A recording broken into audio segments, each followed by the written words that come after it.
Loving Father, it must break your heart when I war with my brothers and sisters in Christ.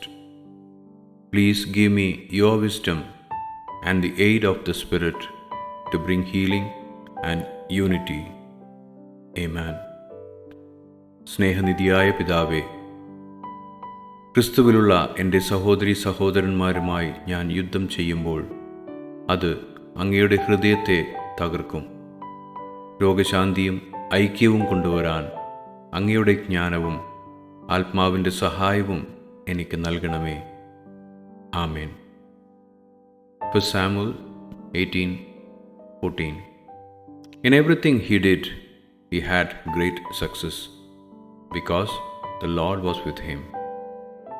1 ശമൂവേൽ 18:14. ദാവീദ് തൻ്റെ എല്ലാ വഴികളിലും വിവേകത്തോടെ നടന്നു. യഹോവ അവനോട് കൂടെ ഉണ്ടായിരുന്നു.